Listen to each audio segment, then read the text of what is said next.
We have 13 weeks of pure excitement, pure learning, pure sharing, doing business together, bonding. Idea extraction is your bedrock to building a profitable business. Your business has a value, you have worth, and you need to be able to set your price. No matter how great the product is, it has to be marketed. If you have the cure for cancer tomorrow and you don't market it, no lives will be saved. Think about the challenges that we have and why your product or service is going to fill that. You are the brand. We have to find our own unique value proposition. At the end of the day, business is about money. And the big question you're always going to get, who is going to pay for this and how much money is it going to actually produce? The only thing that you need to do is not give up. This is going to be an exciting ride, ladies. Welcome, everyone. Today is session 9, the extra bonus session, because, at the BBPA, we believe in giving more. And so thank you all for being here. We have some very special guests today. I first want to, congratulate all the women for the journey and completing and going through till we are here, where we are now. I want to thank you very much. And of course, without Wendy Souquier from the Ryerson Diversity Institute and the Women Entrepreneur Knowledge Hub, this really would not have been possible. And I want to take this moment to thank you so much, Wendy, for your support and for your continued support for this program. The 220 women that have registered, and we've sort of gone through each week we see different numbers, but on behalf of all the women, we thank you very, very much. I'd like to sort of, just highlight our executive director, Frances Del Sol, is here. She'll be co-hosting this with me tonight and leading a lot of it as well. And you'll hear a better introduction, but I do want to highlight the minister who's here tonight, Minister Jill Dunlop, Associate Minister of Children's and Women's Issues, Ministry of Children, Community and Social Services, and also Honorable Prabmeet Singh Sarkaria, Associate Minister of Small Business and Red Tape Reduction for the Minister of Economic Development. And of course, our beloved Wendy. So thank you very much. And then of course, we do these roundtables every so often with the amazing chair of Operation Black Vote Canada, Velma Morgan. Velma, it's always such a pleasure to work with you, and I look forward to continued partnerships. And without further ado, Velma, over to you. Thank you, Wendy. Nadine, I want to say something about Wendy's team. Thank you, Nadine, for inviting us. We always somehow figure out how to bring government to our community with the BBPA. So I'd like to thank you for helping us do that. Before I start my opening remarks, I want to say thank you to Wendy. I don't know how long I've known Wendy, but Wendy has always been a supporter and champion of me and also the Black community. I brought so many ideas to Wendy, and she's never said no, even though some of them just fell through the cracks. She went along with me until it was like, okay, yeah, we can't do that anymore.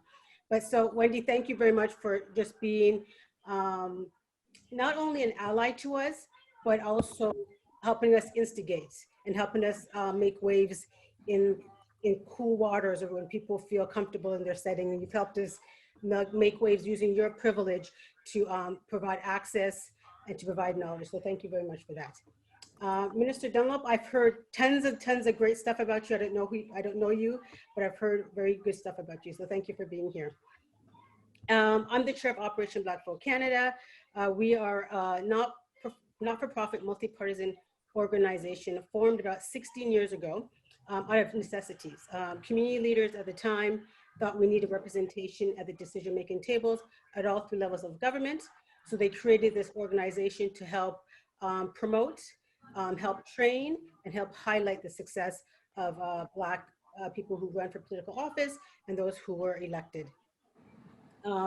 We still need this organization because there is a lack of Black representation at all 3 levels.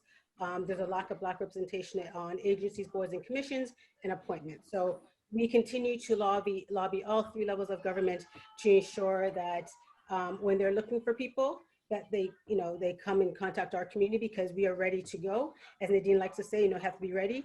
We're always ready to go. We provide these services through training and supports and resources. We have the annual Black Women's Summit. We have the Dinner in Politics. Currently, we have the 1834 Fellowship Program where we're training 40 high potential youth to get into the area of public policy, an area that is much needed for our community. We also have in the month of October, because October is International or Canadians Women's History Month, we're highlighting Black women political leaders from across the country to just highlight their story. Now, a lot of people will say, I'm a teacher by trade. So a lot of teachers will say, you know what? I'm not political. I'm not into politics. A lot of people in government, entrepreneurs says, I'm not into government. I'm not into politics. But you know what? Government and politics is into you. Everything that you do is regulated through government. Whether you open on Sunday or don't open on Sunday, tax incentive, business credits, all done by government. However, government tends to do a rotten job. All governments tend to do a rotten job at engaging our community. So it is up to us to engage them. So I'm just going to give you a couple of ways that you can get involved. Minister Dunlop, maybe when she addresses, she can say yes, no, and maybe some highlights.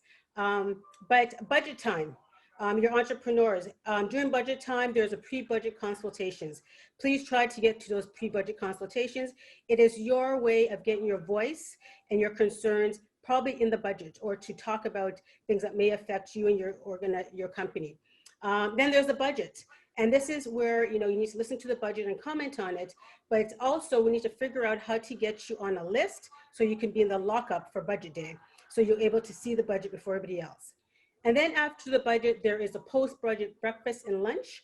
And those are events that you can go to where you can get more information, more detailed information about what's in the budget and how it might affect you and your business. Another is government roundtables. And this is also where we're going to need a partnership between the government to ensure that we're on the list of different government roundtables that happen in every ministry in order for us to get our voices and our ideas on the table.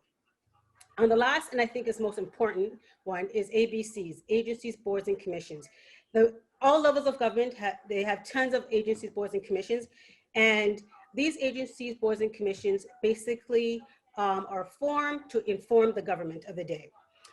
Currently, I checked it last night, there are 262 vacant positions right now in Ontario for the different agencies, boards, and commissions. So the Workplace Safety and Insurance Board, they have a full-time position, which means it's a salary position. You get paid a salary for that. The Environmental Review Tribunal, Ontario Lands Tribunal, they have an associate chair position, full-time. Local Planning Appeal Tribunal, again, full-time position. So some of those positions are full-time, you get a salary, and other positions are per diem. So you may meet 3 or 4 times a year, and you may get 250 per diem or 500 per diem, or whatever the per diem is. But the main point is that you get to inform government and government policy. So I'm going to leave it right there. And if you have any questions, you could ask me later about ABCs. When I worked for government, I was one of the people in one of the ministries that I worked for to help appoint folks to agencies, boards, and commissions. So I know how important they are to the way government functions. And females and Black females, racialized people, are totally lacking in those areas. That's my spiel. I try to get done in 5 minutes as quickly as possible. Fran. Thank you, Velma. Your work is much needed because it includes us in decisions that affect us. I've always maintained we need to be in the war room if we have to be part of the process. So thank you very much. So we are on to, Uju, could you move the slides, please?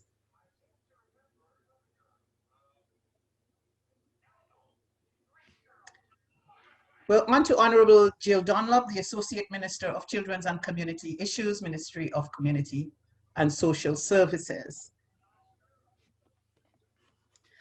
Honorable Jill Dunlop is probably a member of the Provincial Parliament in Simcoe North.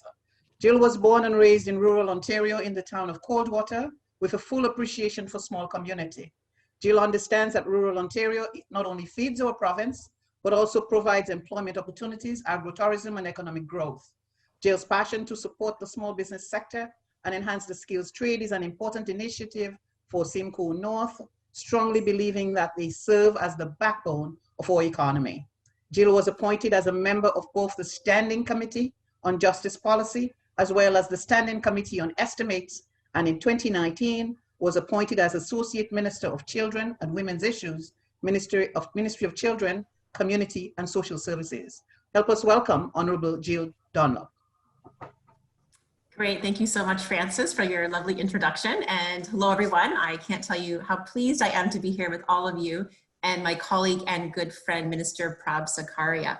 So I wanted to start off by addressing some of the topics that Velma just mentioned. Thank you so much for talking about agencies, boards, and commissions, because that's part of my mandate, is how do I help to increase the number of women in those positions. So I will, in the chat room quickly, maybe when Minister Sakari is talking, find the website for those postings and put it up for people to see, because I strongly encourage you to apply for them. There are many great positions that are either across Ontario or also specific to your ridings too. You also mentioned the budget and getting involved in that with the pre-budget consultations. So I would encourage you to reach out to your local MPP, because many MPPs will do pre-budget consultations in their own ridings as well at the associations levels too. I don't know what lockup day will look like this year. I guess things will be quite different. Normally they were a group of people were brought together, but I don't think with COVID that is going to be happening. But I'm sure there will be many post-budget meetings online with chambers, etc. But it is definitely a good time to get involved and to have your say in the pre-budget or to learn more post-budget about that, and government roundtables such as this. I was looking at the agenda of all the great sessions that you've had. So thank you for adding a session 9 to bring government to the table as well, because it's so important that we're hearing from the ground up and making those decisions and not from Queen's Park down. So thank you for having my colleague and I here tonight. So we're in a meeting full of women who are professionals, entrepreneurs, and decision makers. Accomplished women who are helping to shape this province and guide its future. And Frances, you mentioned I'm the MPP for Simcoe North, so welcome to my kitchen in just outside of Orillia, Ontario. We still have a long way to go to achieve gender equality, especially since we know that the COVID-19 pandemic has had disproportionate impacts on the economic and social well-being of women, especially racialized women. A few weeks ago, I was able to speak at the Ontario Chamber of Commerce event for the launch of their She Covery project and the accompanying report. It was a chance to discuss and confront both immediate and longer-term challenges that women face in the workplace. And it's great to have the opportunity to be here again with Dr. Wendy Souquier. We've had several discussions on this, and it's great to be back with you this evening. This is something that I've been passionate about for a long time, and something I've been working on even before COVID with my great colleagues like Prab. We need more women in the workforce. We need more diversity in the business community. And with this information in hand, I would like to assure everyone that we are committed to ensuring that women are not left behind as we reopen Ontario's economy. Our government wants to build a province where every woman and girl is empowered to succeed, whether it be in STEM, in business, in skilled trades, at home, or anywhere else. The key is equal access to economic and social opportunities. That means increasing the number of women on boards and in senior management positions. This means training programs that focus on employment, pre-employment, pre-apprenticeship, and entrepreneurship specifically for women. This also means providing the resources needed for women such as yourselves to build and expand your businesses. I don't want to repeat or steal the thunder for Prab here, but I do have to applaud him for the great work that he has done to listen to the business community such as yourselves and then put what he has heard into action. I was personally very excited about his announcement last week and what that means for small businesses in my riding, but also the female businesses across the province. And it's a great step as our government continues to support businesses of all kinds through this pandemic and beyond. I know we have our work cut out for us. Many of the barriers women have faced, both during the pandemic and beyond, can seem almost insurmountable at times. and they're often very entrenched in our society. A lot of you know that firsthand. I've encountered barriers myself, but by continuing to work together, business, government, and even the nonprofit sector, I believe that we can change things for Ontario's women. And it's critical that we do. Because when we support women, particularly in sectors where they are underrepresented, we are supporting our economy and helping to build a stronger, more prosperous Ontario. And when we support small businesses, especially diverse businesses, Ontario will always be better for it. I look forward to hearing from all of the ladies on your ideas and concerns and learning what I hear tonight. And I look forward to also hearing from Minister Sarkaria as well. So thank you so much for having me tonight. Thank you, Minister Dunlop. What I heard that stuck with me is every woman and girl in your government is going to be empowered to succeed. I think hearing that, given that we've put this cohort on and we've had an abundance of women entrepreneurs interested in just that, in succeeding, but as you've identified, the barriers, the systemic and gender barriers that keep us behind, it is our hope that through your efforts, we will see a change on the horizon coming. And thank you. We thank you for your kind words, and we look forward to working collaboratively with you. Thank you, Fran. You're welcome. Our next, Uju, are we ready? Yes, we are. Can we move to the next slide, please?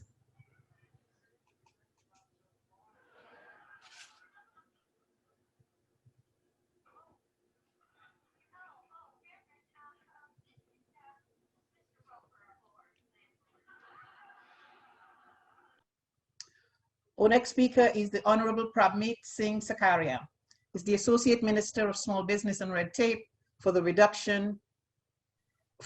tape reduction in the Ministry of Economic Development. Honorable Prabmeet Sakaria is serving as the Associate Minister of Small Business and Red Tape Reduction in the Ministry of Economic Development. He is the Member of Provincial Parliament for Brampton. Prabmeet worked as a corporate and commercial associate at Miller Thompson LLP prior to being elected. He has a law degree from the University of Windsor, as well as a Bachelor of Business Administration from Wilfrid Laurier University, where he majored in finance. Prior to going into politics, he worked at TD Securities. Passionate about community services, Prabmeet is an active volunteer. He served in Brampton's Property Standards Committee and served on the Board of Directors for Hockey, Humanity, and Camagro. He's also an avid sports fan who enjoys playing and watching basketball, baseball, and football. Help us welcome Honorable Prabmeet Singh Sakaria. Welcome. Thank you very much, Francis, and thank you very much for having me. And thanks once again to Minister Dunlop, Jill, for her incredible introduction and to what I will be speaking to. But she did a great job of covering much of what I also wanted to address. But I've had the absolute pleasure and opportunity of working with Jill on a lot of these projects. In fact, one of the first projects that right before the pandemic we put forward was a roundtable focused on our small business success strategy, of which a pillar was how do we advance the interests of female entrepreneurs as we look into the future. And Jill was a great help with me. We did a great roundtable, had a great group of female entrepreneurs pitch us on ideas. But then very shortly after that, we did get a bit sidetracked because of the very challenging time that was before us in terms of the pandemic. And we know that, Ontario's business community has really felt the brunt, of the unnecessary shutdowns and other measures taken to protect both the health and safety of the people of our province. And it really hasn't been an easy one on anyone. And unfortunately, the impacts have been outsized for our Black and racialized communities. And so as we look towards an economic recovery, it's fair to ask what the government is doing to support, our small businesses and our entrepreneurs. And most importantly, how can we make certain that all opportunities and avenues are accessible to every community? That's why I think forums like these are very necessary and very important. And I encourage I'm very encouraged about being here today and having this and hosting and you hosting this. It's really our diversity that gives our business community the ingenuity to thrive and compete worldwide. Our economy depends on the success of our small businesses and entrepreneurs across all regions and sectors. And that boosting Black participation in every aspect of the economy is an essential part of our recovery and sustaining future growth. And that's why we want to work towards solutions that can really bring that forward. Last week I had the opportunity to introduce the Main Street Recovery Plan and the Main Street Recovery Act. It provides, many Main Street businesses the ability to adapt to the demands and challenges of the pandemic to pursue new opportunities and growth, whether it was, a $60 million investment into the cost of offsetting PPE. Many businesses that this is targeted towards is those that have been left or haven't, businesses where they haven't been able to qualify under some of the other programs that were put forward by both the federal and provincial government. It's a very niche targeted on some of our smallest businesses. I've also been very much focused on modernizing regulations, whether it's those who are in the restaurant industry, those who are in the logistics industry, very targeted and niche objectives. But it's, our success will really be measured about how much, how diverse communities across Ontario can come together, whether it's during this recovery or post-pandemic, and get out of this. And we know that this starts with communication. And once again, why I'm so, I appreciate the opportunity to be here alongside my colleague, Jill as well, who is a champion on this issue. We need to hear from you directly to understand, what are the barriers, what are the issues, and what might those potential solutions look like that we can work together with the UN. We're here to listen to Black communities, the Black business community at large, and move toward into a fair and equitable economic recovery. While we look for others, further solutions to continue our ongoing dialogue, I would like to know what is available really to support you right now. We're trying to put forward, so we have 17 regional innovation centers across the province, or what we call as RICs, as well as the Ontario Centre of Excellence. I urge everyone to leverage, their expertise and services in any of your business needs as well, because they can provide those. They're a valuable resource that touch upon many different aspects of launching a startup. So if the organization is not familiar with those, me and Mr. Dunlop would be happy to make any of those introduction to any of those 17 regional innovation centers or RICs across the province, or the Ontario Centre of Excellence. We also have 47 small business enterprise centers, or SBECs as they are known. These support businesses with fewer than 10 employees in collaboration with municipalities and regional partners. As well as many RICs and SBECs have developed COVID-19 recovery resource pages on their website to really help small businesses and entrepreneurs apply for new federal benefits and programs. So these are just a couple of programs and services the government has out there. And if there's any issues accessing those, we want to make sure that, at the very least, today we come away with whether it's making introductions or making these resources known to the Black community and the Black female entrepreneurs that are here with us today. But more importantly, I really look forward to this opportunity to chat, have these discussions, work with Minister Dunlop to bring forward equitable solutions that can not only support the participation of women, but Black women, racialized communities across the province. So thank you very much once again for having me here today, and looking forward to working with all of you. Thank you, Minister. I am excited that you're also looking at how you can advance female entrepreneurs, because that's what we're talking about today. That's who we've got on the line. We've got a group of really excited and willing and able young Black women who want to pursue their careers, and with your assistance we can definitely make some headway. And also that it is fitting that you would recognize the impact on Black and Black businesses and other businesses of color has been doubly compromised with the COVID crisis. When you talk about how can diverse communities come together? Well, the BBPA is the resource you need for that, because we've worked on the Little Jamaica project, And we saw, we went in there and we spoke to the businesses. We saw the impact that first the LRT and then COVID had on many Black businesses, but the impact was on the Black businesses in that community was great. So the BBPA is happy to align with you and work with you so that we can make some impact and some headway into understanding what is happening to our communities and helping them rebuild, because like we all agree, a diverse community is a stronger community. We need to help those who are the weakest at this time. Thank you, Minister, for gracing us with your presence. So right now we will move to questions and answers, and we will ask the ministers as we have some questions. Uju, I don't know if you have any questions in the chat. Right now we don't have any questions. Someone is asking if we can get notes on the names of the facilities that were mentioned. We also have Nadine who's asking what type of services does the renovation centers offer? So I can jump in there if you would like very quickly. So I'll have Ian from my office. Either we can email you a detailed list of every regional innovation center, but specifically there's 17, so they're spread across the province in every pretty much region. So you'll get a couple in the Peel region, as well as Toronto, Eastern Ontario, as well as Northern, Southern Ontario. And the aspects the same way, a bit more of this small business enterprise centers.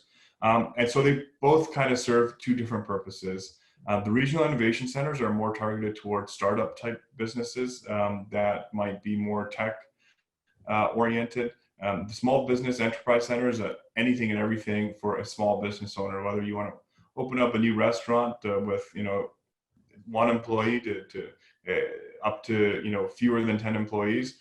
It could be any business. They are a great resource for you in terms of whether you have questions about, what kind of forms do I need to, what kind of incorporation do I need to do? Or when you're in your business, if you need access to data, access to, some consulting services that those individuals can provide to connect you with different resources, different individuals in the community, that's what they really offer. And each of them offer also a COVID-19 resource page now. Many of them will have both the support from the federal, provincial government, and municipal government all into one kind of database. So it's much easier for all of you to access that information.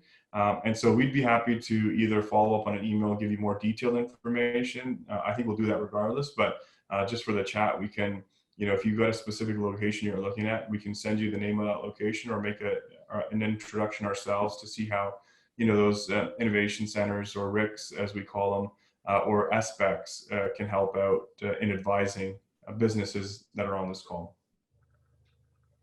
Thank you, Minister. We will, if you send it to us at the BBPA, we'll definitely make sure that everybody gets it. Thank you, Minister. We have another one from Sue, and she says, does the SPEC provide any guidance regarding trademarks for business names and others?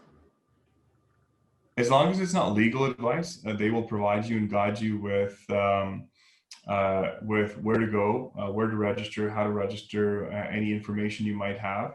But trademarking and licensing is a very legal heavy process. I've had the opportunity to kind of do some work in that. So they won't be able to submit a patent application for you, registered trademark application for you. But they can guide you towards what you might need to consider, what you'll need, resources in order to do that. Some people will do trademarks on their own without lawyers. So they'll give you the guidebooks on how to potentially do that. But anytime it would be, legal advice, then there would not be an opportunity, or they wouldn't be able to go that far. But they could definitely connect you with and give you as much information as possible to take you to the next step. Thank you, Minister. Jill, we do have a question for you, and Kadeen Cooper wants you to speak a bit more about the government opportunities that are available for women, or provide where we can get those resources. Okay, great, thank you. Kadeen, I actually put the website in the chat room, so if people want to save the chat or write that website down, Velma had also mentioned it earlier about the agencies, boards, and commissions on that website. So of course, those are open to anybody to apply, but I think it's really important that women are applying, because if we don't have women applying to these positions, then we're not going to see it, that the numbers go up in those areas. And I think that was also a good point too about the number of women in politics too.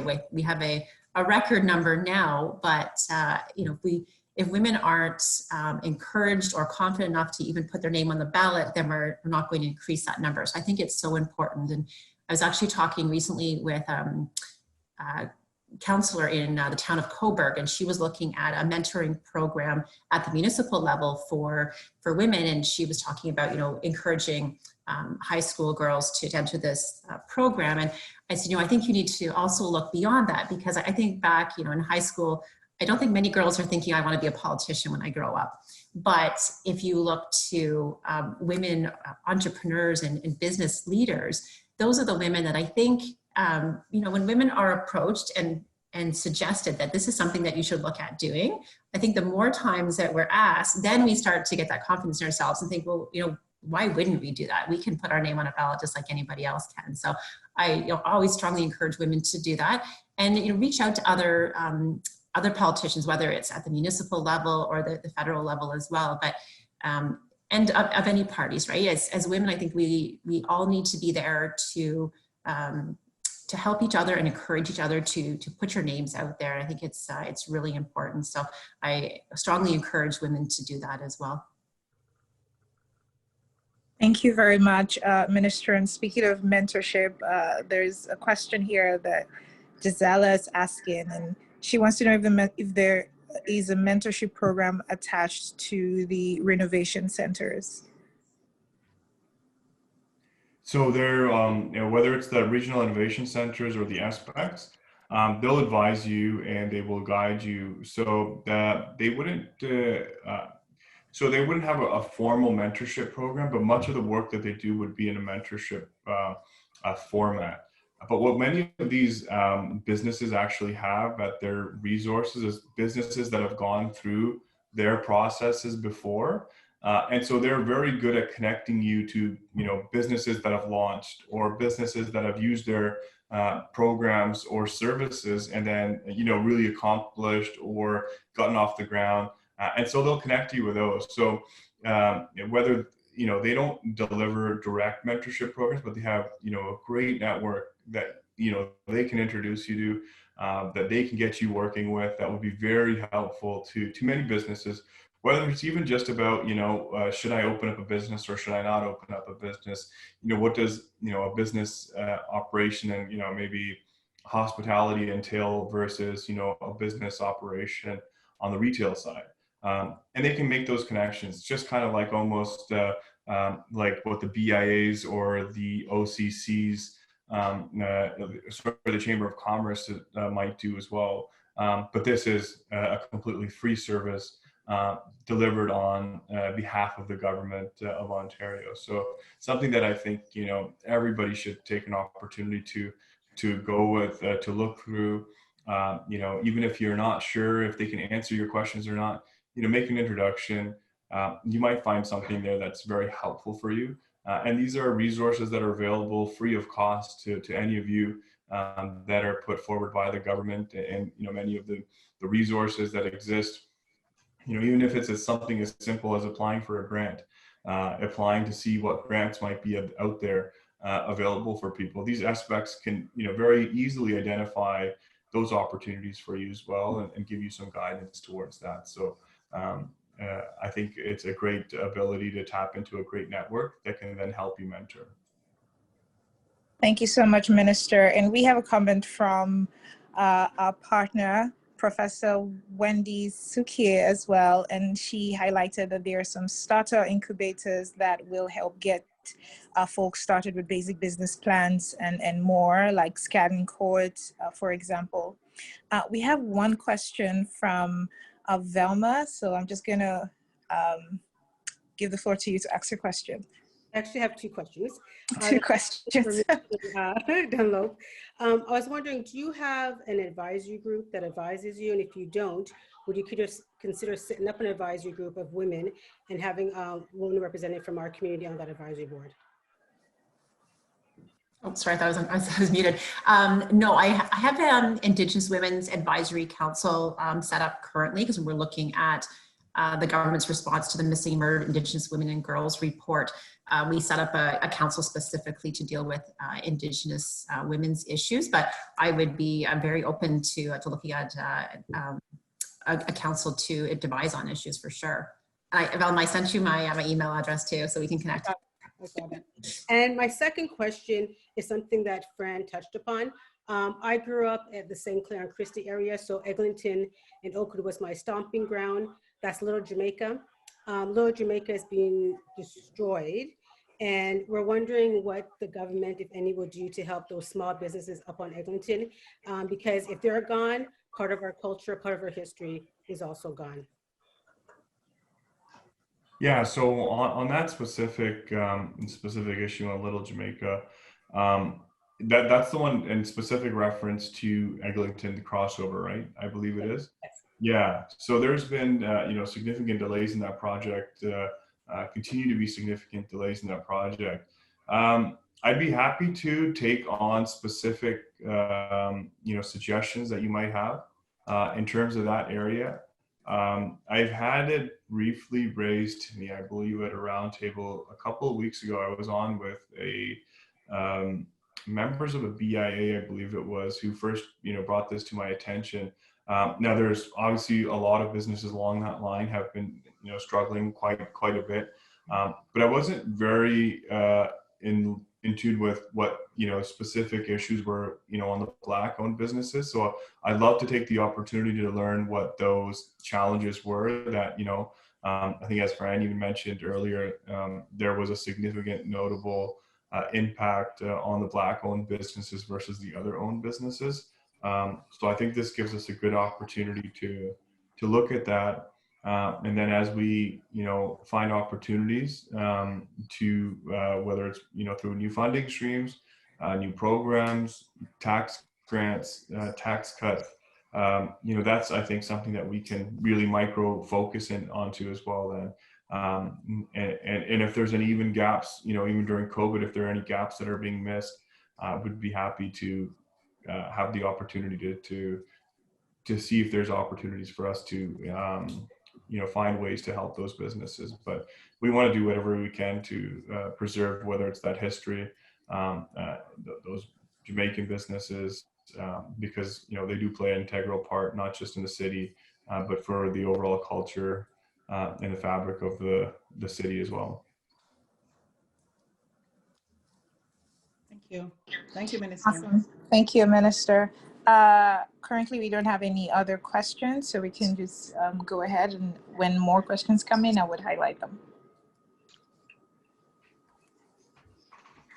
Maybe one of the things that we can put out there, me and Jill, is like, what are some of the specific challenges? Like, if we talk from a solutions lens, like what are some of the supports or programs that, members, on this call envision that would be helpful, that we can bring forward, that me and Jill can, go back, work together on and kind of bring as a solution. Has any thought been put towards, if there was an ask in front of the government, what would that ask be? And then how can we help you with that? I just maybe put that out there in terms of identifying whether it's specific programs, specific funding, tax cuts, tax grants, like something like along the lines. I don't know if we can just throw that out there for discussion purposes. Please don't let them leave without giving them 3 or 4 takeaways. This is an opportunity. I've never heard a minister say that. So take this opportunity and let's let them leave with 3 or 4 asks. So Minister, I'll take the lead on that one. I will tell you that one of the problems we've identified for our Black businesses is lack of access to capital. And that lack of access to capital is grounded in the systemic barriers. So I'll put it simply, Black businesses need to garner all their family to come in and help them build the business. And because they've spent everything they have, then they don't have anything to show the bank that they have because they've put it all in the bank. And the bank won't give you money if you don't have money, right? So access to capital is really one of the critical factors that impact us. And additionally, mentorship, because we need mentorship in our Black community for entrepreneurs. So mentorship we're okay with diverse mentorship, but that is also a very, very critical need. I'll open the floor to the ladies and let them share some more thoughts with you. Yes, and just before some of them open up their mic to speak, some of them are dropping comments in the chat. And Francesca says one of the challenges being able to or not being able to open a bank account at the bank for a business without experiencing barriers in tax grants. And I personally have heard stories about stuff like this before, when they would go to different banks and different branches, and they would just be told that they won't even be granted audience when it comes to looking at their business plan, even to understand what their business is about and how they can have access to whatever capital they need. Those barriers are just there, and there's no tangible explanation to why they are being dealt that hard blow. I've heard at least a few women on this call, I don't know if they're currently here, but I've heard some complaints as well. Nadine Martins would love to ask for one-on-one mentorship programs, especially as a business owner as well. Monique says one of the challenges is more funding for women issues such as domestic and sexual violence. That is a reality for most of the women, in our community. Gisela highlighted funding, tax incentives, mentorship, and overall access to services. So there's really a lot of emphasis on mentorship and as well as access. So whether access to capital, access to resources, access to people network that can really help navigate through these obstacles and barriers. Kadeen Cooper highlights more information on grants and resources that are available for women and small business owners. Dayon highlighted funding, which is pretty much what everybody's saying. Erika Shaw says more programs like this one offered by the BBPA. We hear you, and we would also have just more and more of that. We're looking to also start off this Boss Women program like a new cohort as well. So we would also do that in our part. NECA says we're looking for funding that are geared towards skills building and programming opportunities for young people living with autism. Also mentorship and coaching programming for women and, and female entrepreneurs. So I know that was a mouthful, but so far these are the challenges that have been highlighted by the people or the women in our community. And we can go on and on, but really they center around lack of access to networks, to government, lack of access to mentorship, lack of access to funding, and really a hub or directions as to where the resources and information that they would need to thrive are placed. And this is something that they can get from, having the right mentors, having the right people in their network. So predominantly what we hear in the community is that these are the major challenges that they would like to address. And ministers, I hope you heard more programs like the one offered by the BBPA. So Yes. we've been privileged and to have Ryerson pick up the next cohort. But as you go back to the drawing board, you might think that may be a good opportunity that you can extend an olive branch to the BBPA, so we could do probably a third cohort because it is in demand. Thanks. OVA also highlights that more outreach programs and mentorship programs to Black youth targeting financial literacy and business literacy. It's of high demand as well.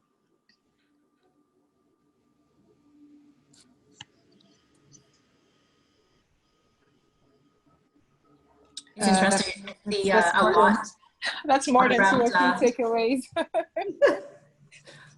A lot around mentorship and coaching, I think, is really important too when we're looking, across all sectors, whether it's entrepreneurship or women in trades. I think it's so important that you have to see yourself doing that to be it, right? So I think that is really important.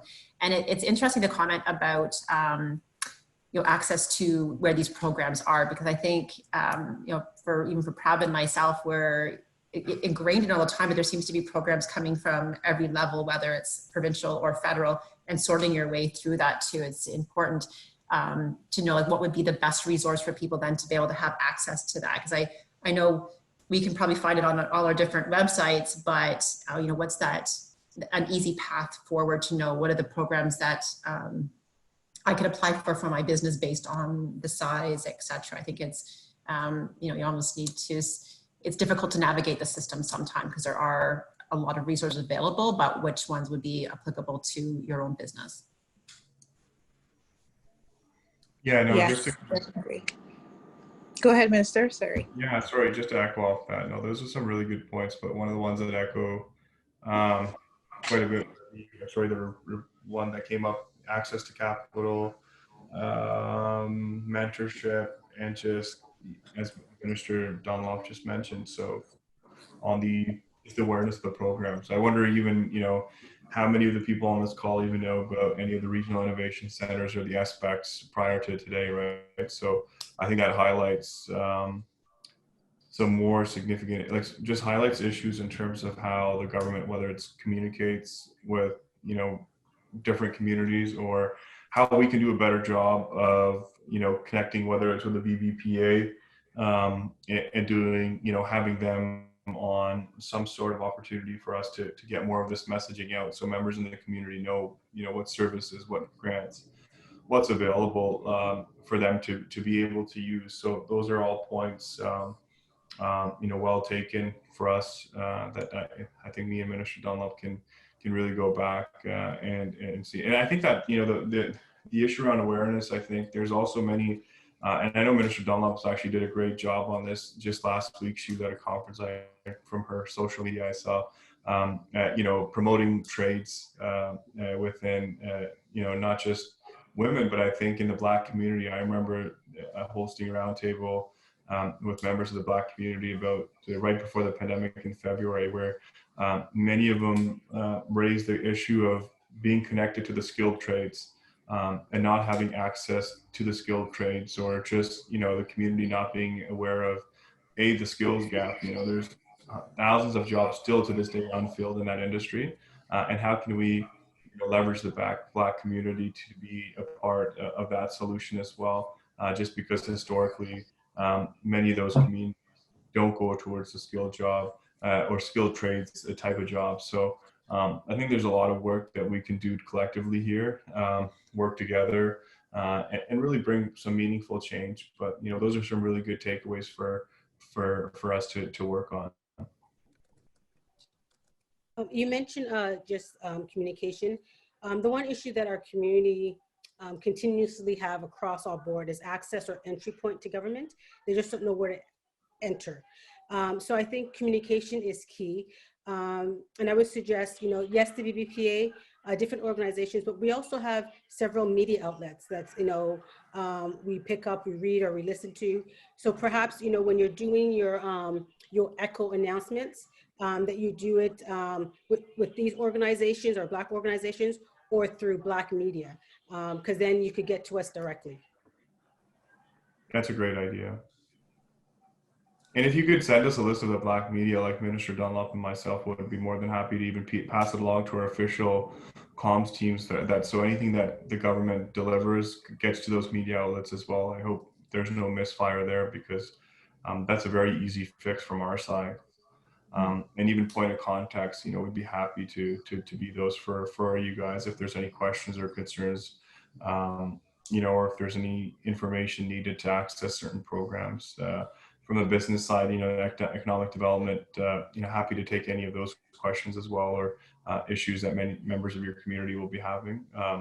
I'm all about increasing that transparency and making sure that everybody has equal access to every single program that's out there. No one should have it, be disadvantaged just because, they're not traditionally aware of those programs or haven't been able to access those. So we want, from that perspective as a government, to be as transparent and open as possible to ensuring everybody has an opportunity to get on to access those grants. Thank you very much, Minister, especially for giving us the floor to really voice our concerns and for both your listening ears to hear what the women in our community would really need from the government. For now, I'll just hand it over to Fran so we can go ahead with the agenda, because I believe the next is the idea pitches from our our women business owners. Well, thank you very much, ministers. I think it's Velma who is going to be doing the thank you, if I'm not mistaken. I can do it. Yes.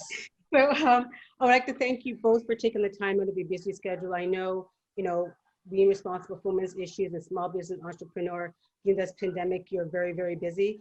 And so we thank you for being with us here this afternoon and just sharing some of your initiatives and opportunities for small businesses and entrepreneurs. We greatly appreciate it. We feel that the openness, and I think we're going to take advantage of that and engage you a little bit more on different issues pertaining to our community. We are definitely going to keep in contact. We will speak, I guess, with your staffers, and we will send you the media list. But I think we are an eager group. We really want to get involved in any way, shape, or form. We want to contribute to the government. We want our voices to be heard and represented. There's a saying, you can't be what you don't see. And, perhaps in the next election round, we'll have more Black elected officials. But in the meantime, we can have them on agencies, boards, and commissions. So we're totally happy. And you are welcome to come back to the BBPA or be involved in Operation Backbone at any time that you want to. So thank you very much. Thank you. Thank you. Thank you so much. Thank you, ministers. You're welcome to stay with us, but we know that you're very busy. So we understand if you have to leave us, but we're going into some business that the young women, the young entrepreneurs are now going to pitch. So like I said, you're welcome to stay with us. It's all good. They're going to pitch these ideas, so it's going to be good. Yes, it's all good. So let me introduce our partner to you. It's not often that we find a gem in our community like Wendy Suke. She's often referred to as an ally of the Black community. And I'm biased because she's also at Ryerson, my alma mater. So we have more than one reason to love Wendy. So Dr. Wendy Suke is one of Canada's leading experts in disruptive technologies, innovation, and diversity. She's written more than 200 papers in technology, information, and management, and is co-author of the bestseller, Information Nation. Canadian Leadership, From Java to Jurassic, she's the founder of the Ryerson University's Diversity Institute, which she founded in 1999, and it's aimed at promoting the participation and advancement of underrepresented groups. She has assisted organizations in becoming more inclusive through innovative programs, such as Diversity Leads funded by the Social Services and Humanities Research Council, impediments and evidence-based strategies for promoting diversity in organizational business. Dr. Suke holds an MA and an MBA from the University of Toronto, a PhD from Schulich School of Business, York University. She completed the Executive Entrepreneurship Program at MIT. Could you move up, please?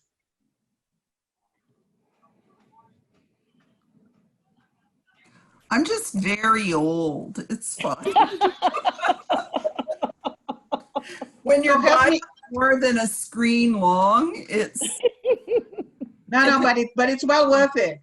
So she's an ally and she's great, and a partner and a friend and somebody that we cherish. So help me welcome our partner tonight, Dr. Wendy Suke.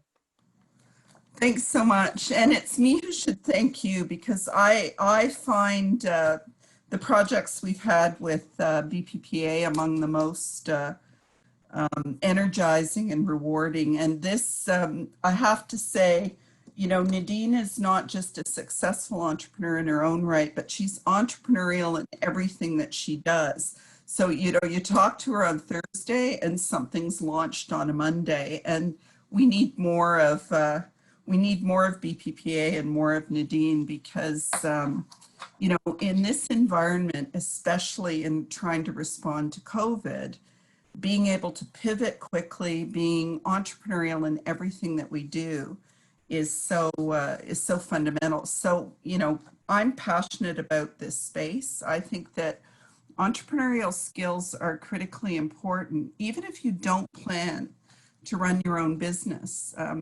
Anywhere you work, whether it's in government, whether it's in a nonprofit, whether it's in a large corporation, or whether it's running your own business, entrepreneurial skills are really problem-solving skills, financial skills, self-presentation skills, engagement skills, understanding the market skills. Entrepreneurial training, in my view, is really should be part of education, just as we're emphasizing reading, writing, and computer literacy. And some of you know, I think we're launching a program with the Lifelong Leadership Institute, which is Trevor Massey's outfit, focusing on youth who are in high school. And, you know, among my favorite programs are actually things like the provincial government's summer company program, where training is combined with startup funding, is combined with mentorship, is combined with accountability, where people get a little bit of money at the start of the program. If they hit their milestones, they get more money. And I would love to see more programs like that, targeting people who are right at the beginning of their journey, whether they're you know, 20 years old or 50, because one of the areas of feedback we get a lot is that there's lots of startup support targeting youth, but when we look at how women enter into entrepreneurship, it can be at different points in their life course. So I was thrilled when Nadine proposed this. We're thrilled to be participating in the pitches tonight. I'm really looking forward to seeing how far you've come. And, you know, I have to just echo some of the points that were made earlier. We know the research shows clearly women entrepreneurs are being crushed by COVID. And we know that Black entrepreneurs are being crushed by COVID. So if you're a woman and you're a Black entrepreneur, those two things together really amplify the impacts of this, in part because we know that businesses run by Black entrepreneurs, and particularly Black women, tend to be smaller, tend to be underfinanced, tend to be in services and sectors most affected by COVID. And, you know, Nadine and BBPA did a fantastic survey that just compared the experience of Black entrepreneurs to the experience of entrepreneurs who are not Black, and contrasted their results with the Canadian Federation of Independent Business. And on every single measure, how long you thought you could survive, what the impact of COVID was, whether you had access to government funds, et cetera, there was no question that what COVID has done is really exacerbate gaps. And what we have to all do is work together to bridge those gaps and create more opportunities. So I don't want to go on and on other than to say congratulations to all the women on the call tonight. I know that this has not been an easy journey in a number of ways. And I really congratulate you for sticking it out. And I think you need to look at this as the beginning. It's really a starting point, not an end point. This program, I think, has inspired you, has built your confidence, has given you some basic concepts and tools. And that's really the starting point in your entrepreneurial journey. So very much looking forward to where we go. Women Entrepreneurship Knowledge Hub is a partner of BBPA. We have lots of resources that complement the resources available from all three levels of government, and as well as tools to help you navigate. So looking forward for tonight. Thank you so much for inviting me to participate, and look forward to working together in the future. Thanks.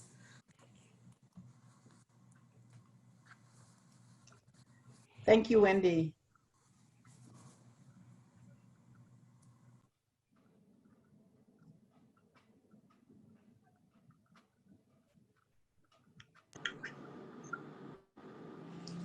Okay, now we're going to go ahead with our pitches. Thank you so much, Wendy, for that inspiring speech. I'm sure the women waiting are really excited to pitch their ideas and just share with us what they have been cooking in their businesses or even in their minds. And so we're going to start off with the ladies here. There are about 11 of them. One of them won't be able to pitch today as unfortunately she's not feeling very well. She submitted her pitch, and so that was shared to you before this meeting. But we'll start off, because we're just trying to be on time. We'll start out with Shadane Brown, and her business is Original Noir Custom Creations. And so Shadane, if you're here, please just unmute yourself. You have 2 minutes, exactly 2 minutes, and not 1 second more. I thought they had a minute. Uju, I thought they had a minute. It's 2 minutes. 2 minutes, okay. So start the clock. 2 minutes. Start the Yes, clock. so 2 1 or minutes. 2? 2 minutes. Start the clock. Okay. 2 minutes. Okay, are you ready? Yes, I am. All right, your time starts now. Okay, I'm so honored to be able to pitch my my business, Original Noir Custom Creations.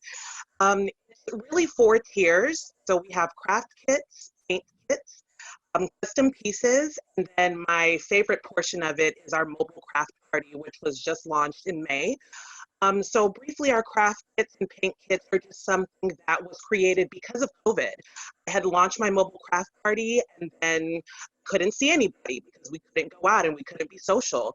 So I decided to create craft kits and paint kits that people can order. I have a list of different kits and craft kits, and they can just go online on my Instagram, order those, take them home, and create beautiful pieces at home and be super creative with that. I love to see my favorite, my most popular one is a Dreamcatcher kit. It's $15. With everything that you need to put together a Dreamcatcher kit, but it also has a meaning. I put dream cards along with the Dreamcatcher kit are to put their dreams and their goals and hang it somewhere that they can see it daily. So they're manifesting their dreams and goals. Paint kits, you can do this as a birthday party. You can do this by yourself. People who have a birthday party, they all come over and they paint together and create beautiful pieces. Mobile craft party is my most favorite part. It is where people all ages can invite me over to facilitate a craft party. So depending on the theme, make mugs and alcohol ink coasters. I really did this because I have such passion for women. I want to be able to learn how to grow a business, then pass this on to other women. Show them from the ground up how to build your business. And also, look at it as like an Avon or a Mary Kay where I can have reps. They'll be all over the world, all over the city, and be able to facilitate their own mobile craft party, but also own their business.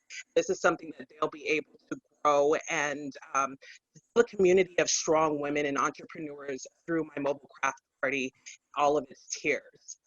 I don't know if I've run over my 2 minutes. Any questions? You're right on time. Thank you so much for sticking to time, Shadane. Awesome. Awesome. Thank you. And so we would go on to the next person, Kadeen Cooper. Are you ready? Yes, I am ready. Thank you so much. All right. Your time starts now. Awesome.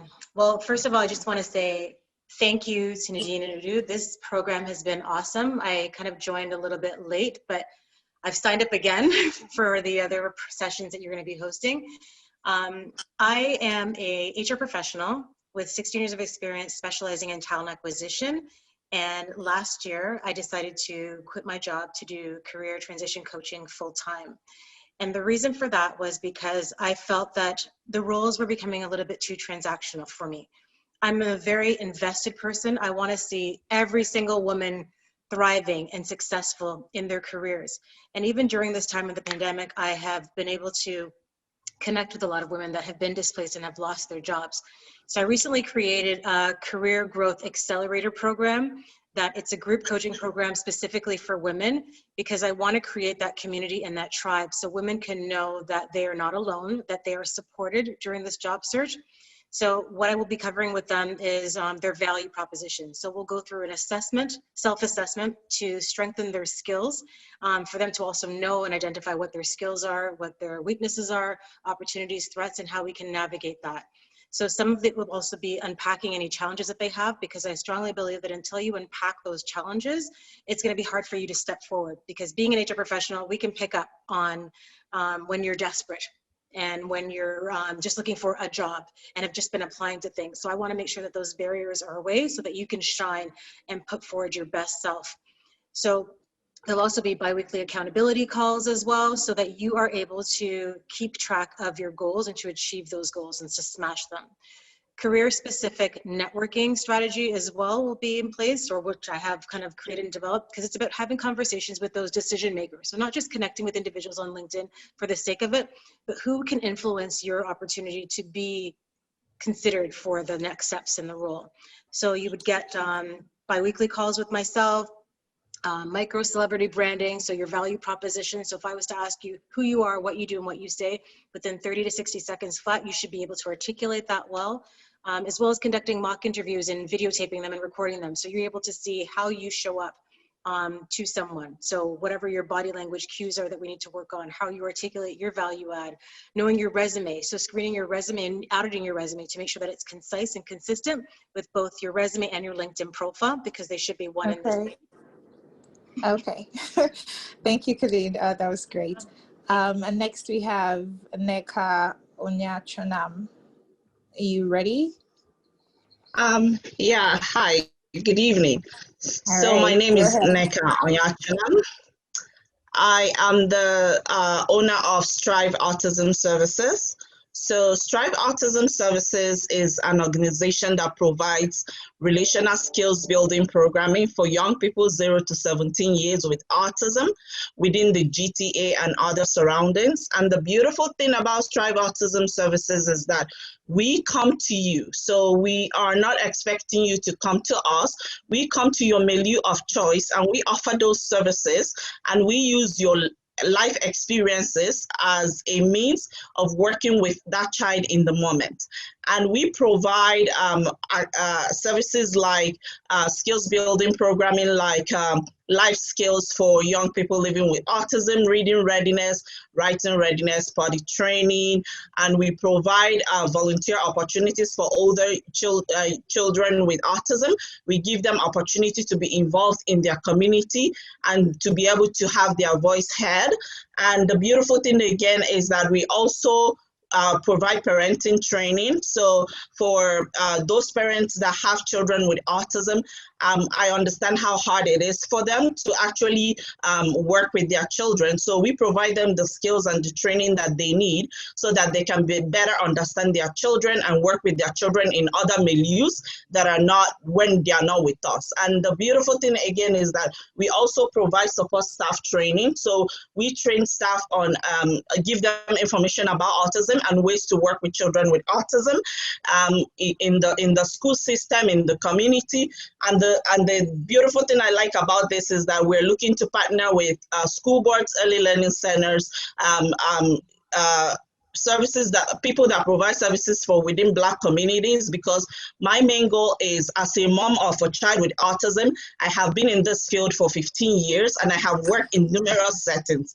So I want to give them the opportunity that I was given as a mom to be able to work with their own children in their own spaces as well. So that's the beautiful thing. Thank you. Thank you so much, Neka. Thank you. And so we have next is Janelle Polidor. Are you here? Are you muted or not? Okay, so we'll go ahead and call on the next person, who's Slaya Mwamba. I'm sorry if I didn't get your name correctly, but you're next. So you have 2 minutes. Okay, can you guys see me? Yes, we Yes. can. Okay, perfect. Go ahead. Okay, so my business idea is basically creating a repertoire of resources for pregnant Black women. I'm not sure how much you guys know about the healthcare field and maternal health, but I am someone that has a background in healthcare, and Black women are subjected to a lot of racial inequalities that that perpetuate discrimination in hospitals, and a lot of Black women are dying in the process of giving birth or in the process of being pregnant because doctors and nurses are not listening to their pain. So what I want to create is proper information and a list of Black healthcare providers that can specifically help Black women access equitable healthcare services throughout their pregnancies, not just during the pregnancy, but even after labor. So the healthcare professionals that I want to incorporate are nurses that are specialized in labor and delivery, as well as midwives and doulas that can help Black women throughout their pregnancies and during labor. And also I want to create tools for Black women to be able to advocate for themselves, to make sure that their voices are being heard in the healthcare system, to make sure that when they are expressing a certain concern to a doctor, the doctor is not dismissing it. So it's all about empowering Black women to be able to get the healthcare services that they need to make sure that their babies are healthy, and to make sure that Black women are not dying in the healthcare system as a result of being pregnant. I'm not sure again how much you guys know, but just to give you a little bit of a background, Beyonce, when she was pregnant and giving birth, she had this issue. Serena Williams as well also had health complications as a result of her pregnancy. So these are the kind of things that Black women go through that nobody is talking about. So I want to create a space for those issues to be addressed. And also something else, if you guys can see on camera, I am also the author of a motivational journal. So these journals come in pink, black, and in turquoise, and these journals include 50 motivational quotes and 50 positive self-affirmations to implement on a daily basis. And it's also a journal that includes sections to write your goals and personal reflections, and they also come with customized pens to go with each different color of the journal. Yeah. Thank you. No problem. Thank you, Slaya. Next, we do have Francesca Serra of Cultivate. So if you're here, please go ahead. Okay. Good Yes, evening. you are. Okay. Good evening, everyone. My name is Francesca, and I'm the founder of Cultivate. Cultivate is an Afrocentric inspired self-care line aimed at working professionals to promote wellness within self. In October 2020, Cultivate launched its Afrocentric inspired candle line, and to date, we've made 8 sales, which is very exciting, and 1,400 store sessions all throughout USA and Canada. As a therapist and someone with lived experience and research done on my own, when it comes to mental health in the Black community, there's a stigma, and not everyone can afford supports like therapy, counseling, or a yoga session, which allows folks to suppress their emotions and cope with it in unhealthy ways. Currently, we do sell online at cultivate-self.com, and our goal is to continue selling online, as well as provide local delivery to promote brand awareness and build community relationships. We believe that we've created a very relatable brand, and our values are empowerment, self-awareness, and impact. Currently, the global wellness market is valued at $4.3 trillion, and the candle market is valued at $11.7 billion. Each market is expected to thrive all throughout 2025. The candle market, although is quite saturated, but we've managed to find a white space between Afrocentric scents, as well as essential oils to reduce stress, enhance mood, and add to one's inner health and wellness benefits. Today, we're asking for the grant, the $2,500 grant, and if we win the pitch, it would be used towards our startup fund and invested in research and development for other wellness products we plan to launch in 2021. Overall, the mission for Cultivate is to allow consumers to be aware when they need to take some time for themselves before it's too late, to dwell within and cultivate self-care. Thank you. Thank you, Francesca. Right on time. Thank you so much. And next we have Kizzy Gross Gross from Amora Wellness. Please go ahead. Hi, are you able to see me? Yes, we are. Okay, so my name is Kizzy Gross, and I am the CEO of Amora Wellness and Beauty, and we have a dual purpose. So we do have an online store, and then we have programs that we run. So for the online store, we offer products. So we have facial soaps, we have portable steamers, lip scrubs, things like that better your skin. And then we also have a variety of jewelry for every woman. So we have vintage pieces, we have bolder pieces for the conservative woman as well.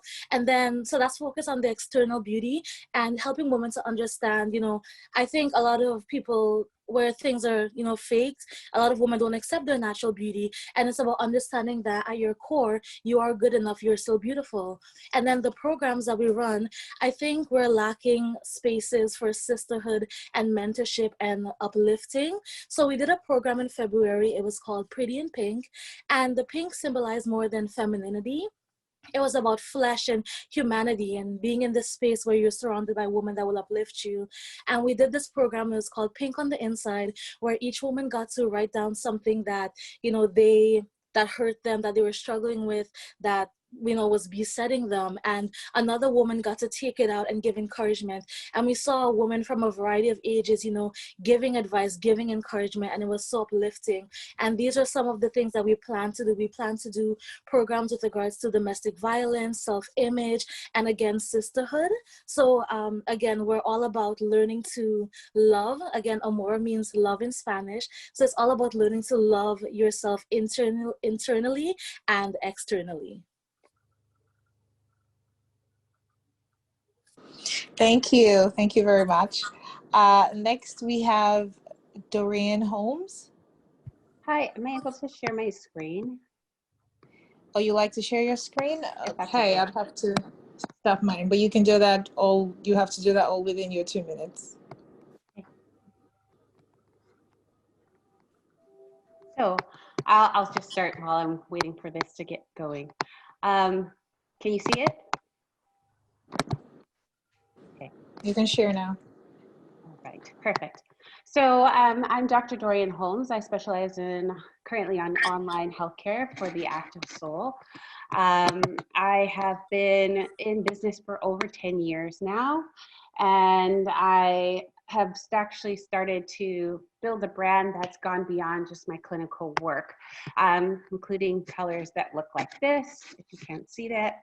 I work with modern, educated, well-traveled, health-conscious, fun.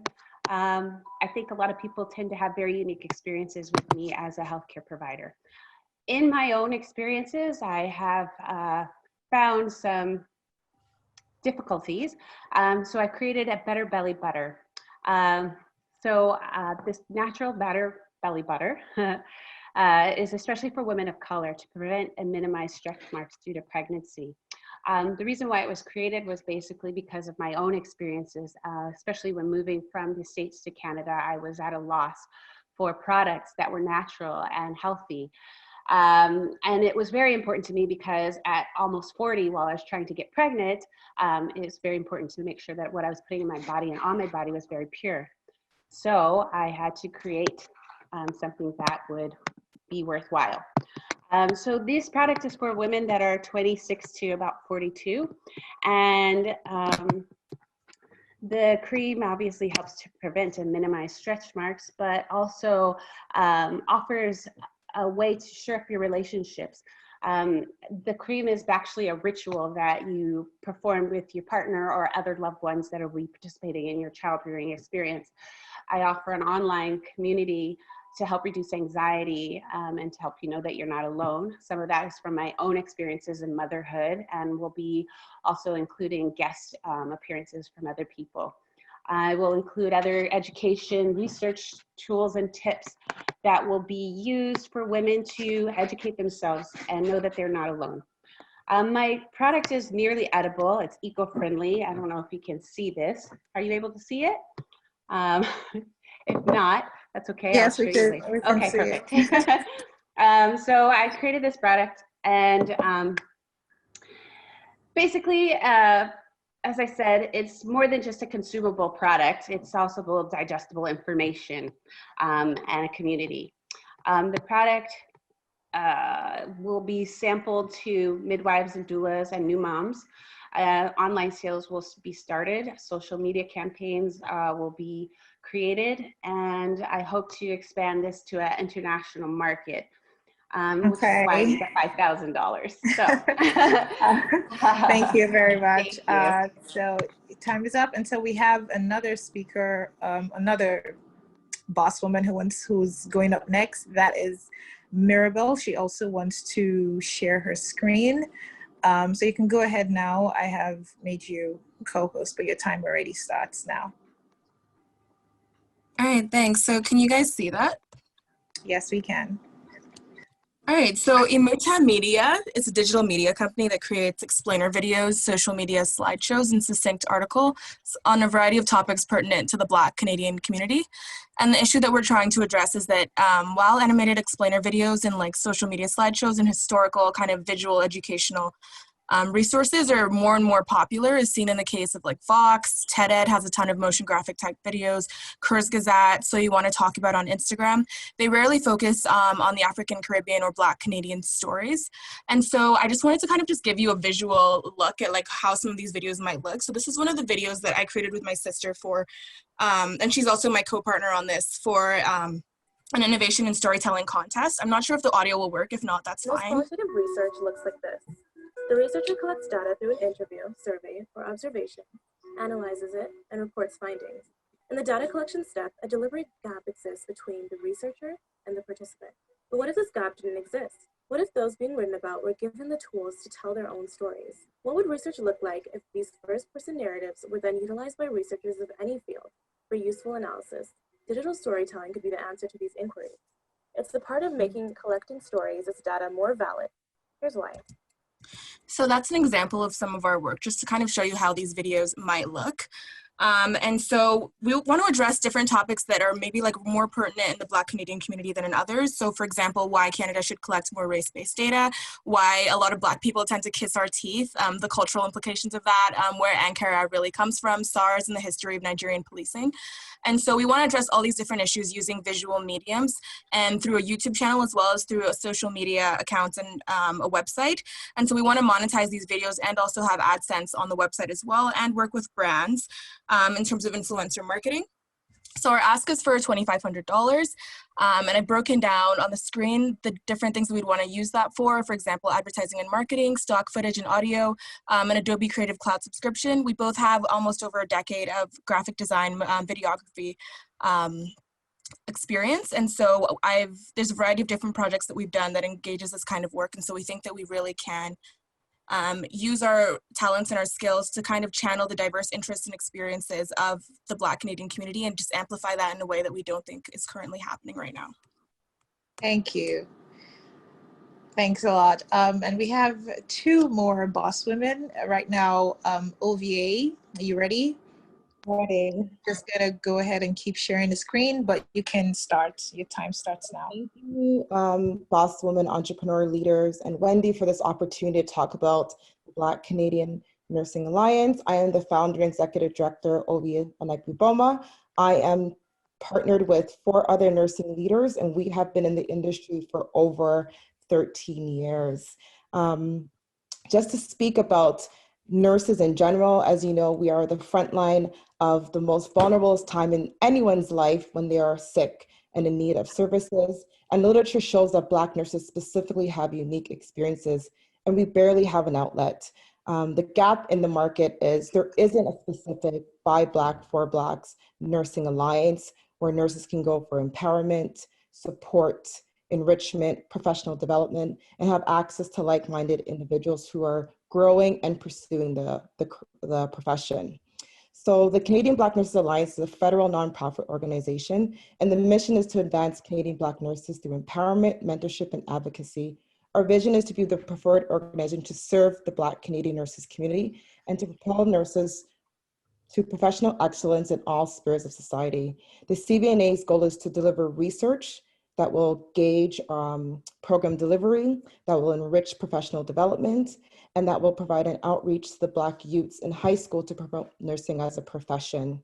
The drive, as I expressed, is the underrepresentation of Black nurses in leadership, academia, research, and entrepreneurship in the nursing industry. And this underrepresentation starts from in the workplace, from in the nursing program, as there's a underrepresentation for Black students in the nursing program. So through CBNA, nurses will have that avenue to network, and our focus will be to prove the lack of empowerment, to improve the experience of oppression within the profession, and to provide scholarships that sometimes Black nurses don't have access to, professional development opportunities that sometimes we don't have access to, conferences that many Black nurses are not even aware that exist. This will be a hub for the Black nursing community in Canada to come together and have all the information directly in one place, and for the continuity of that support and access to be timely and consistent. So this, again, yes, and your time is up. Thank you, Ovie. And last but not least, we have Althea Francis. You here?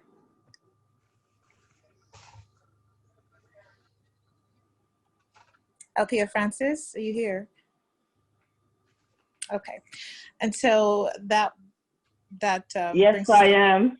Oh, okay. I guess you were muted. All right. Yes, go ahead, and your time starts now.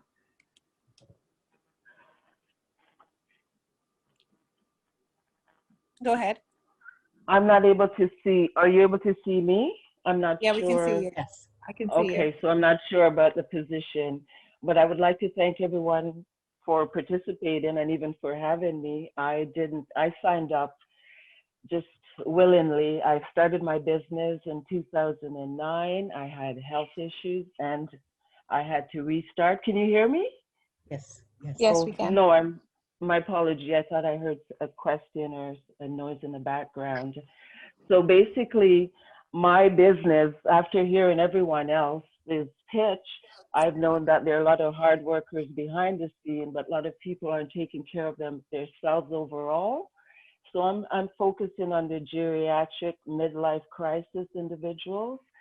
And it's going to help in the sense that individuals are now moving to working from home, and they're going to need a lot of life skills, entrepreneurial skills, which I do have.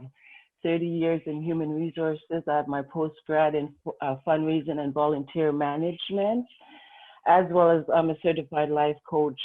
And that means nothing because everyone is skilled, but I'm actually have to live what I'm speaking now. It's not about the accolade, it's actually practicing and walking the talk.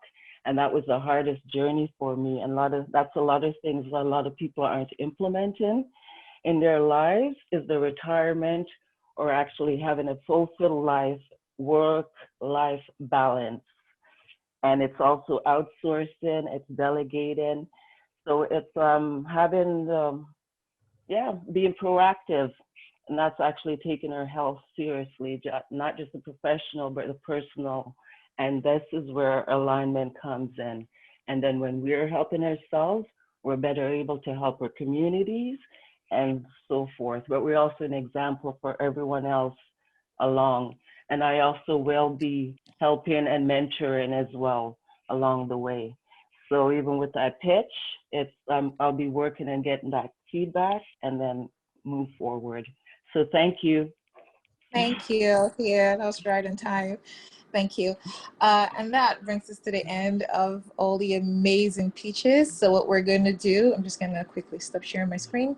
What we're going to do now is our judges are quickly going to, I'm going to move them to a separate room where they are going to deliberate on the pitches as well as the documents that you shared earlier. And in 10 minutes, or less, depending on how fast they are, they will come back and then they will let us know who our two winners are. Okay.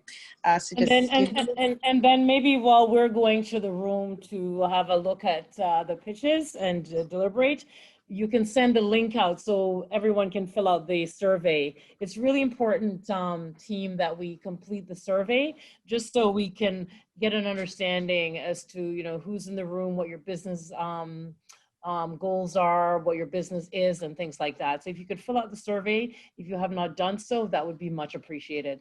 Thank you. Okay. Awesome. So just give me a second. Let me do that.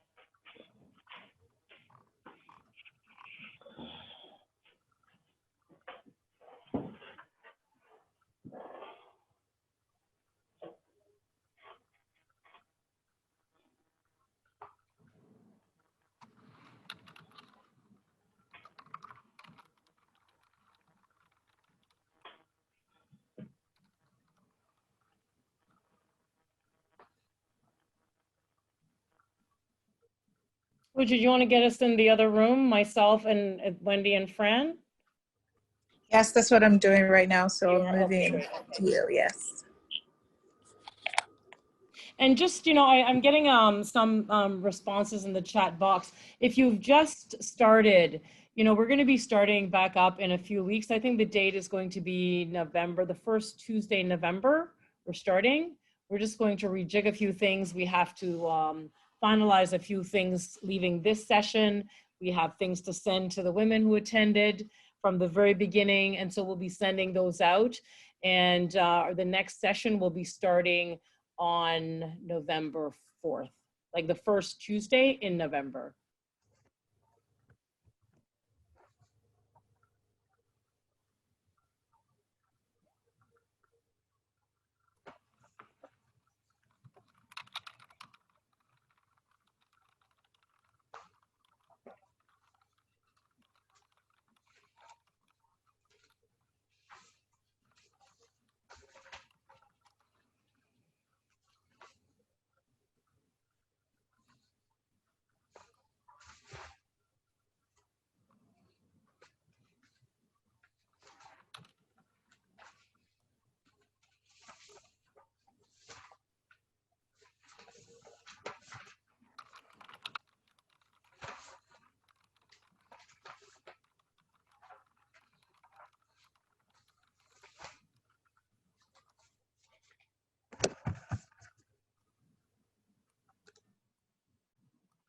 Oh, I see.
Hello, ladies. Can you hear me? Yes, yes, we can. Yes, we can.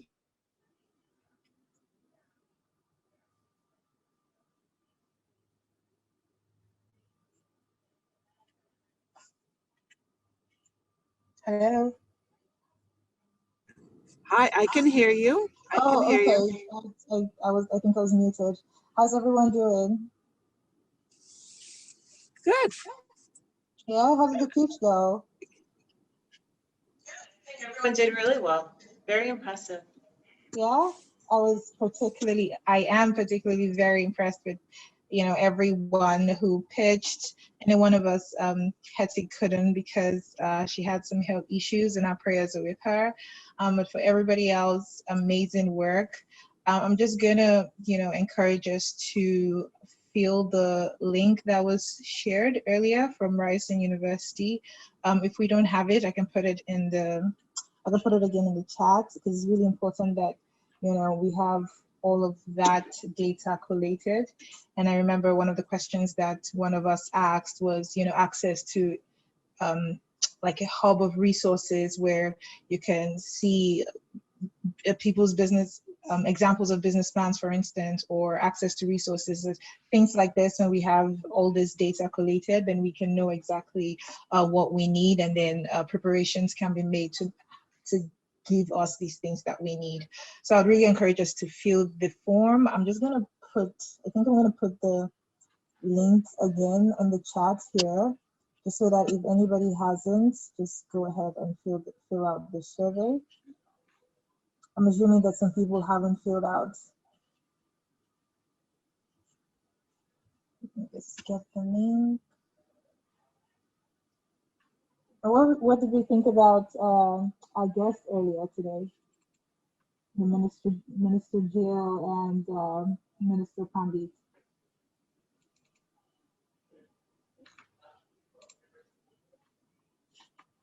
Lots of information, but it was good. Yeah, yeah, it was a lot of information. I particularly liked that he was open to hearing feedback from us and trying to understand what we need as a community. So I think that was one of the highlights. Yes, and I think he seemed quite genuine. Where sometimes people ask you just to fulfill a part of their presentation. I felt like he was really listening, and I feel like something's going to be happening after. I think he's going to do something about it. Exactly, I feel the same way as well. I'm just trying to get out the link, so I got it. Now, Ujo, the survey you're referring to, is that the one that was previously sent out and there was some chatter on yesterday or on Sunday about it? That's the same survey you're referring to? Yes, I just put it again on the group, on the chat room here at Zoom. It's the same link. So if you have a business, just fill it out just so that we can gather as much information as we can about your needs, your business needs, and our partners as well as the government can attend to them with the right data. Well, I wasn't expecting a few questions in the survey, and what it did for me is it really got me thinking beyond, like really beyond what you're looking for, like beyond your scope, saying, yeah, 200,000, yeah, I could do with that. Yeah, but it was just exactly. nice to kind of think the possibilities of where you can go. I totally agree. I felt the same way as well when I was filling some of them. Some of them didn't relate to me because I currently don't run a business, but I can see how, it would really make an entrepreneur to really, sit down and really think. So yeah, you're right. Yeah, exactly.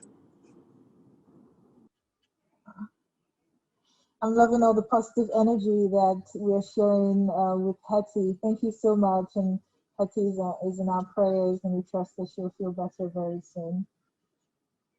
Lots of love to you, Hetty, and virtual hugs.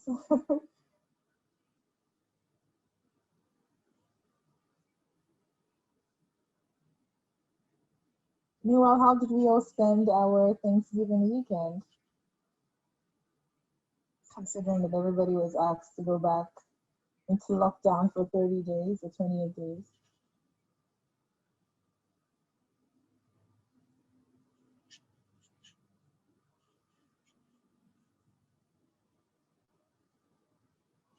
Oh, nobody did anything fun?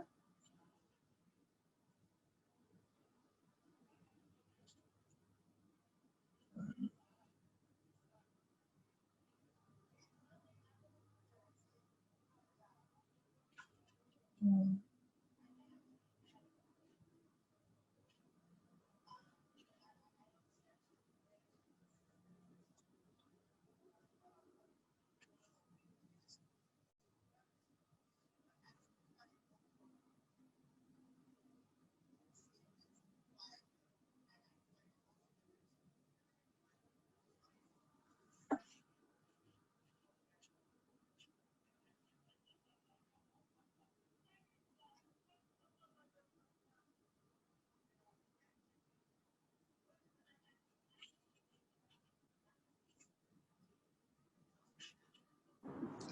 Uju, Yes, I'm here.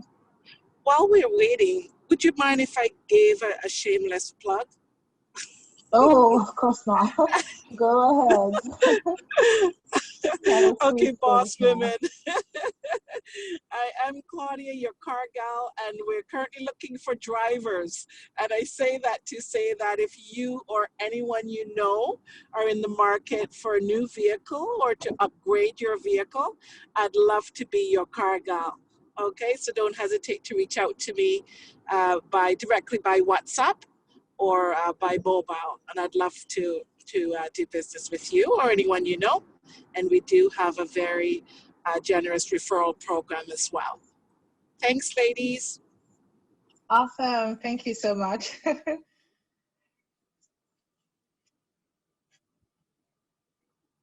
And everyone, please, when you have need for her services, please contact her.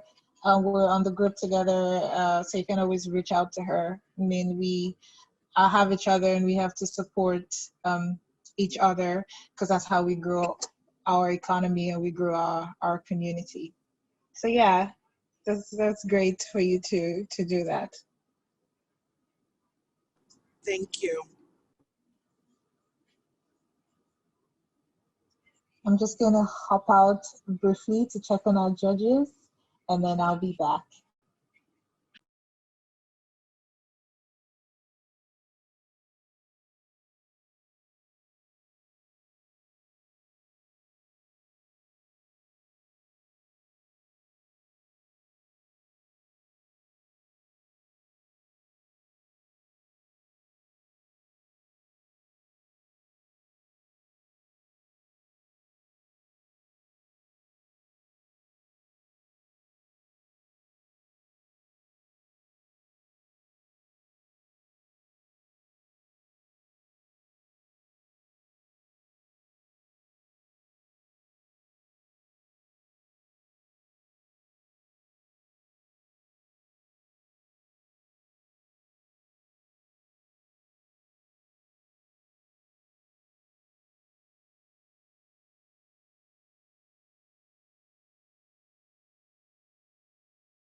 All right, ladies, judges are coming back in less than a minute. So I know that we've gone a little over time, but we should be wrapping up in a few minutes. So I'll be bringing in our judges now.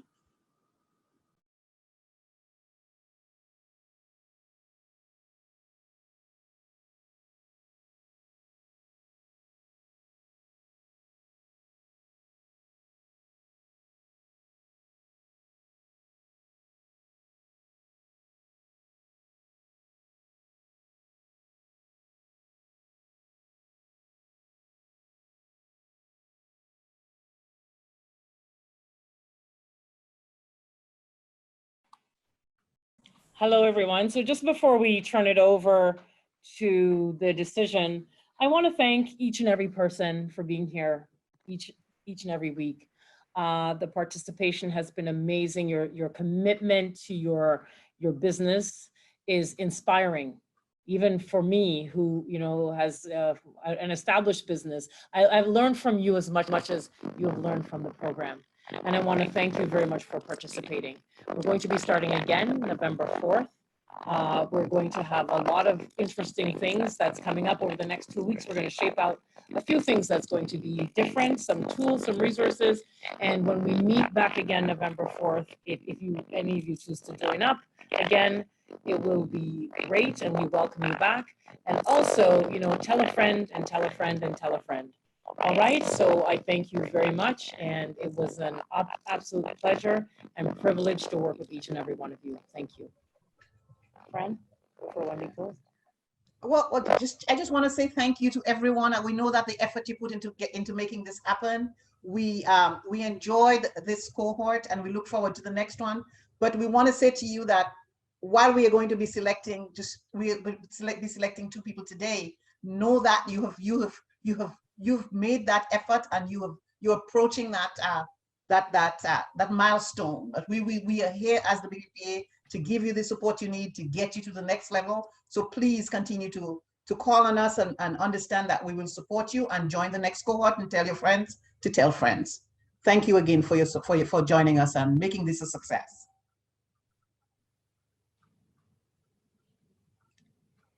Wendy. Is there a drum roll? So I do a lot of these. I have to say, I was really I know how quickly this was organized, and I have to say that I thought everybody's pitches were like, it's amazing what you were able to communicate in just a couple of minutes. Everyone was polished and professional, and really communicated very, very well. So clearly the investment time that you've made has paid off. And I just want to echo the point that was made, that this is really the start of a process, and hopefully, you've got your entrepreneurial juices going, and there's more to come.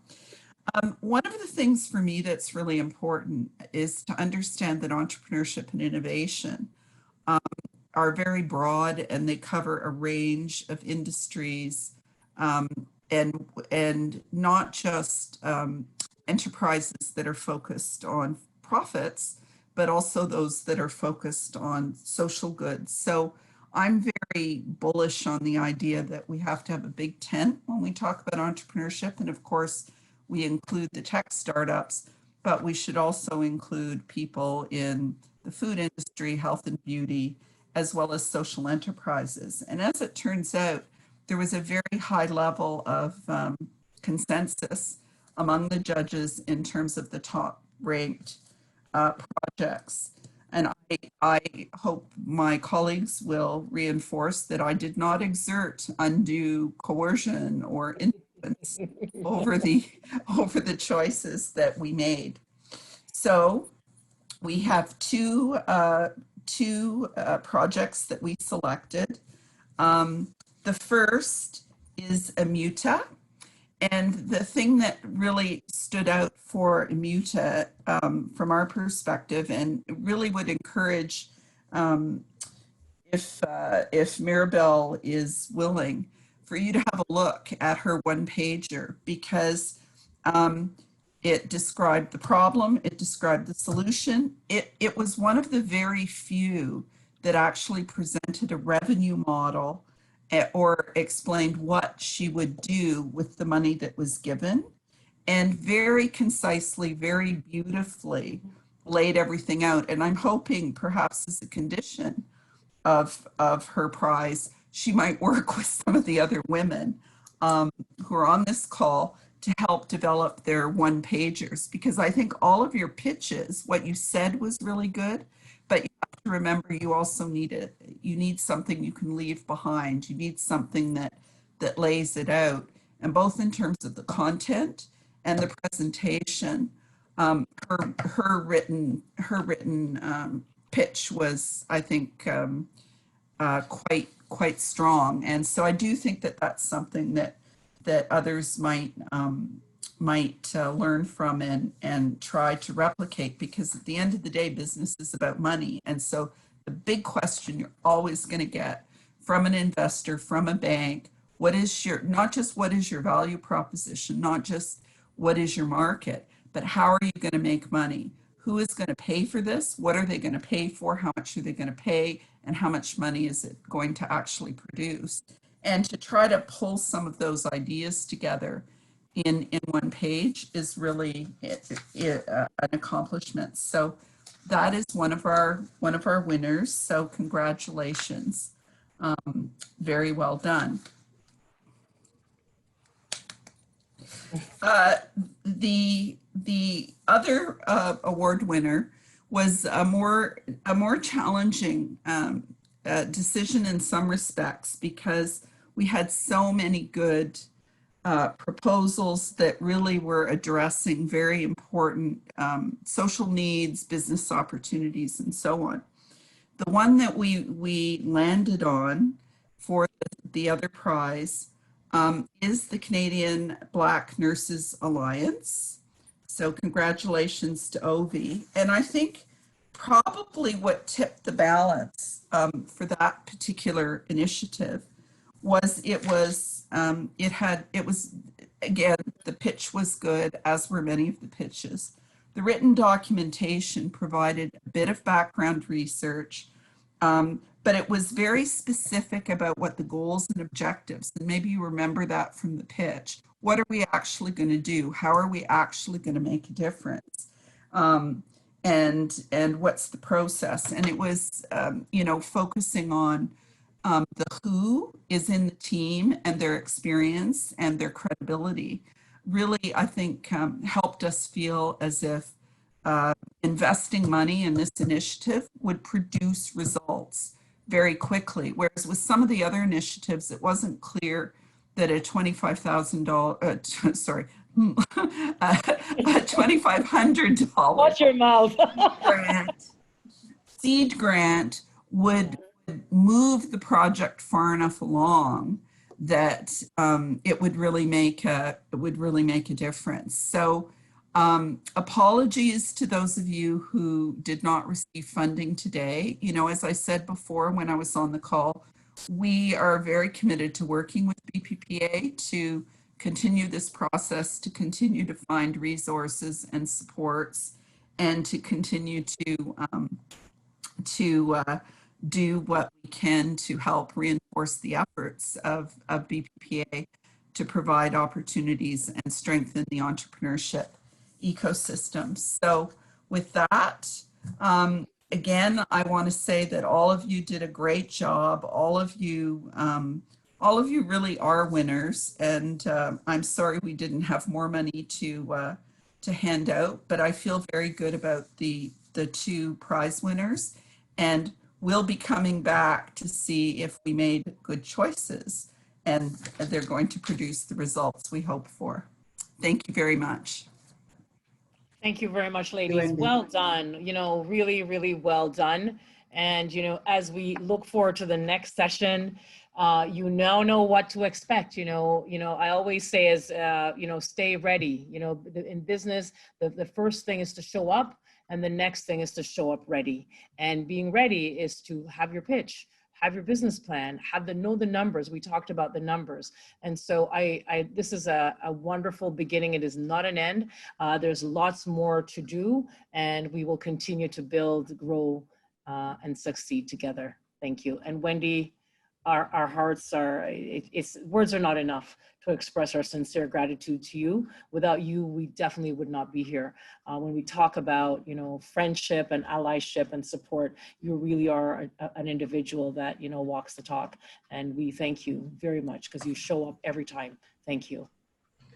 Well, thank you. It's really, honestly, it's a privilege. It's an inspiration, and I will continue to do what I can to help support you, because I think you provide incredible leadership, Nadine. And as I said, you're one of the most entrepreneurial people I've ever watched in my life go from a phone conversation to a project in a day. Like, it's impressive, and it's part of what will help move things forward.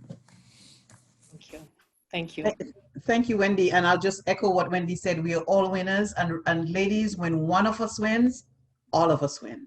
So let's take that and come back and work on your pitches. And who knows where this might go. Uju, anything else for the ladies? I was just about to say and echo what everyone said. Thank you so much for the opportunity to, just learn from each other, and the opportunity to really impact all of this knowledge and opportunities as well. We're looking forward to the next one, which would start in November, and we would share information as well. Congratulations to the winners, Mirabelle and OVA. And I'm looking forward to, greater stories as well. Congratulations to all the other amazing ladies who pitched their ideas. Like Francis said, who knows? You never know subsequently what could happen. So thank you so much for being a part of this. This has been incredibly fun for the past 9 weeks. And as we close, I just want to wish every one of us success in all of our endeavors. And special thank you as well to our partner, Wendy Sukie, for just being here for the past, 2 hours. Thank you so much. So if we don't have any other questions or suggestions, this would be the end of the first edition of the Boss Women Entrepreneurship Program. Thank you.